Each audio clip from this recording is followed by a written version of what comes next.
Welcome to Testaments of Faith, Isaac, the heir of the promise and the ultimate test of faith. Chapter 1. The Son of the Promise.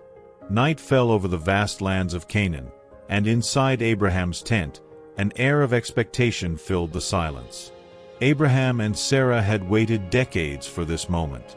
The Lord had promised that from them a great nation would be born, but the years had been cruel, taking away their youth without fulfilling the long-awaited promise. However, when all human hope seemed lost, God fulfilled His word. Sarah, now advanced in age, felt the miracle of life growing inside her. And then, amidst the morning breeze, the cries of a newborn broke through the darkness. Isaac had been born, proving that God never fails in His promises. Joy filled Abraham's household. Sarah's laughter echoed as she exclaimed, "God has given me a reason to laugh, and everyone who hears about this will laugh with me." Isaac grew strong, loved by his parents and protected by the Lord. But not everyone shared this happiness. Ishmael, Abraham's son with the servant Hagar, saw Isaac as a threat. Jealousy grew like weeds until Sarah demanded that Hagar and Ishmael be sent away. Abraham's heart was heavy, but God assured him that Ishmael would also become a great nation. And so, Isaac grew, unaware that his life would soon become the center of one of the greatest tests of faith in human history. The years passed, and the boy became a strong young man, learning his father's ways and following the Lord's commands. He ran through the fields, unaware that one day his life would be put to the ultimate test. Abraham, who loved his son deeply, would have his faith tested beyond measure. A divine command from above would change everything, and Isaac's story would be marked as one of the greatest acts of obedience and sacrifice ever recorded. Chapter 2. The Divine Command. The night was dark, and only the stars bore witness to the turmoil in Abraham's heart. The Lord appeared to him in a dream, and His voice, firm and irrefutable, gave a command that shook his soul. "Abraham, take your son, your only son, Isaac, whom you love, and go to the land of Moriah. There, you will offer him as a burnt offering on a mountain that I will show you." A father's heart broke at that moment. How could he, after waiting so many years, sacrifice the son of the promise? But Abraham knew God. He understood that His words were true and that He had a greater plan, even if human reasoning could not comprehend it. The dawn brought an irrevocable decision. Abraham gathered wood, called 2 servants and Isaac, and set out without revealing the real purpose of the journey.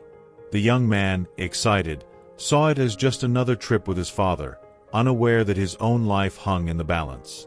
3 days of travel separated them from the mountain where Isaac's fate would be decided. With each step, Abraham battled his emotions, but his faith was stronger than his pain. On the 3rd day, in the distance, Mount Moriah rose majestically against the sky. Abraham's chest tightened. He ordered the servants to stay behind, saying that only he and Isaac would go up to worship.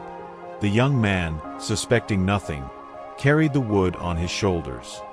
He turned to his father and asked, "Father, here is the fire and the wood, but where is the lamb for the burnt offering?" Abraham, his voice trembling, answered, "God will provide the lamb, my son." Chapter 3. The Interrupted Sacrifice. The two climbed the mountain in silence. When they reached the summit, Abraham began to build an altar. Each stone placed felt like a burden upon his soul. The dreaded moment had arrived. He looked into Isaac's eyes and, with tears held back, bound his son's hands. Realization struck the young man like lightning. He was the sacrifice. But incredibly, Isaac did not resist. He trusted in his father's God. Abraham raised the knife. Time seemed frozen. The wind stopped, and the whole world seemed to watch that moment. Then, just as the blade was about to descend, a mighty voice thundered from the heavens. "Abraham, Abraham, do not lay a hand on the boy. Now I know that you fear God because you have not withheld your only son from me." Relief flooded the patriarch. He looked around and saw a ram caught in a thicket. God had provided. The sacrifice was made, but it was not Isaac who perished. God had tested Abraham's faith and proved that he is the God who provides. Isaac descended that mountain as a living symbol of God's faithfulness. Little did he know that his lineage would one day bring forth the true Lamb of God, who would sacrifice himself for all humanity. Chapter 4. The love of Isaac and Rebekah. Time passed, and Isaac became a man. The weight of the divine promise rested upon him, but one piece was still missing in his journey: a wife, someone to continue Abraham's lineage. His father, now elderly, knew that this choice could not be left to chance. He called his most faithful servant, Eliezer, and gave him a sacred mission: to travel to the land of his ancestors and find a worthy wife for Isaac, someone who shared their faith and covenant with God.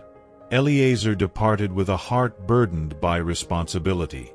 Upon reaching the city of Nahor, he knelt beside a well and prayed, "Lord, God of my master Abraham, grant me success today.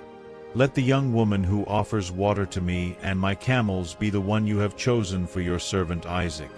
Before he had even finished his prayer, a young woman appeared. Her name was Rebekah. With kindness and willingness, she offered water to Eliezer and his camels, just as he had asked of the Lord. The servant's heart overflowed with gratitude. Taken to Rebekah's house, Eliezer recounted everything that had happened: the prayer at the well and the clear sign from God. Her brother, Laban, and father, Bethuel, listened attentively and recognized that this was divine intervention. When Rebekah was asked if she was willing to leave and marry a man she had never met, her response was firm and without hesitation: "Yes, I will go." And so, the young woman embarked on her journey toward her destiny, becoming part of God's great plan. Chapter 5. The Destined Encounter. The journey was long, but Rebekah's heart was filled with both anticipation and faith.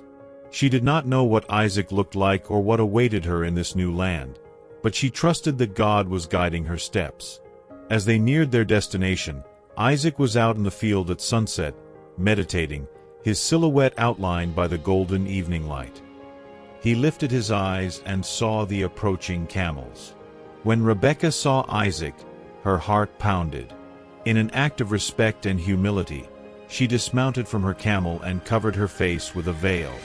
Eliezer ran to meet Isaac and told him everything that had transpired, from the prayer at the well to Rebekah's decision. Isaac listened intently and, upon seeing the woman before him, knew that God had prepared this union. Isaac took Rebekah as his wife, and love blossomed between them.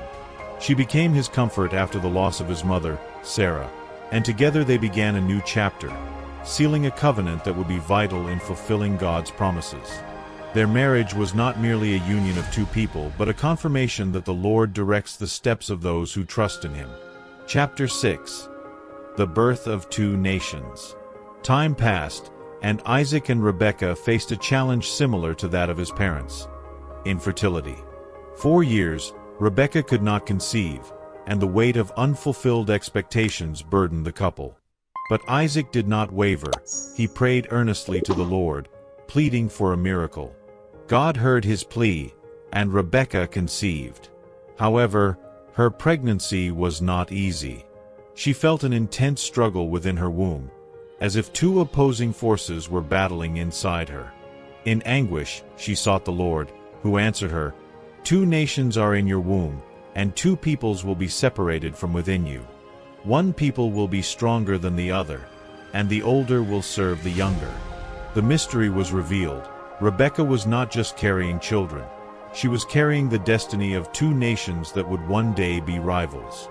When the time for delivery came, she bore twins. The firstborn emerged red and covered in hair like a garment. They named him Esau. Soon after, his brother followed, grasping Esau's heel as if already contending with him from birth. He was named Jacob.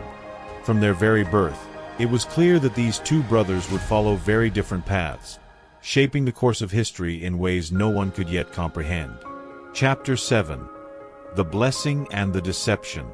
The years passed, and the twins grew. Esau became a skilled hunter, a man of the field, favored by Isaac. Jacob, on the other hand, was more reserved, staying close to home and forming a deep bond with Rebekah.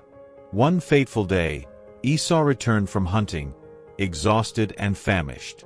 Seeing an opportunity, Jacob prepared a stew and offered it to his brother in exchange for his birthright. Driven by hunger and disregard for his inheritance, Esau accepted the deal, trading his status as firstborn for a mere meal. But the greatest test was yet to come. As Isaac grew old and blind, he sensed his time was near. He called Esau and instructed him to hunt game and prepare a meal so that he could bless him before passing. However, Rebekah, overhearing this, conspired to secure the blessing for Jacob instead. She dressed Jacob in Esau's garments, covered his arms with goatskin to mimic his brother's hairy skin, and sent him to his father. Isaac, suspicious, touched Jacob and said, "The voice is Jacob's, but the hands are Esau's." Still uncertain, he ate the meal and, believing him to be Esau, pronounced the blessing over him, granting him dominion over his brothers and a future of prosperity. When Esau returned and discovered the deception, he was enraged. "Father, do you not have another blessing for me?" he cried. But it was too late. Jacob had secured the promise. Furious, Esau vowed revenge, forcing Jacob to flee for his life. Chapter 8. Isaac's old age and the destiny of his sons. Time passed, and Isaac was no longer the young heir of the promise, but an aging patriarch whose body grew frail and whose vision dimmed. The marks of time were evident, but his faith remained unwavering. He reflected on his life and the paths his sons had taken. Esau, the firstborn, had become a mighty warrior but strayed from the ways of the Lord. His marriage to Hittite women introduced foreign customs into the family, bringing sorrow to his parents. Jacob, on the other hand, was far away, having fled to escape his brother's wrath. The years went by without Isaac seeing his sons together again. Esau still carried the pain of losing the blessing, and Jacob faced trials of his own while living in his uncle Laban's house. But Isaac never doubted God's promise. He knew that, somehow, everything would unfold according to divine will. In his prayers, he asked for reconciliation between his sons and for God to fulfill his plan through them. While Jacob prospered in a distant land, Esau sought ways to regain his family's respect. Noticing his parents' disapproval of his previous marriages, he took another wife from Ishmael's lineage. Yet, this act did not alter his destiny. The divine promise rested upon Jacob, and the unfolding events would further confirm that. Chapter 9. Isaac's Final Breath. The winds blew gently over Isaac's land. His body, now weak, could no longer move easily, and he felt that his time on earth was nearing its end. Then, unexpected news reached him. Jacob was returning. After years of separation, the son who carried the blessing of the promise was coming home. A spark of joy flickered in Isaac's heart. Jacob's journey back to his father's land was not without struggle. He knew he would have to face Esau, and the fear of their long-standing conflict still haunted him. Yet, God had been at work in both their hearts. Instead of seeking vengeance, Esau met Jacob with an embrace, sealing a reconciliation that had once seemed impossible. Their reunion proved that God's plan always prevails and that his love can heal even the deepest wounds. When Jacob finally came before his father, he found Isaac frail but with a peaceful glow in his eyes. The old patriarch reached out, touching the face of the son he had not seen in years. With a voice weakened by age but filled with conviction, he blessed Jacob once more, reaffirming that he was the bearer of God's covenant. The sons were reunited, and Isaac knew his mission was complete. That same day, Isaac took his final breath. He passed away in peace, knowing that God had been faithful in every detail of his life. Jacob and Esau, despite their differences, united to bury their father in the cave of Machpelah, beside Abraham and Sarah. Thus ended Isaac's earthly journey, but the legacy he carried lived on through his descendants, culminating centuries later in the greatest of all heirs, Jesus Christ, the true fulfillment of God's promise. Isaac's life teaches us that God is faithful and that his promises never fail.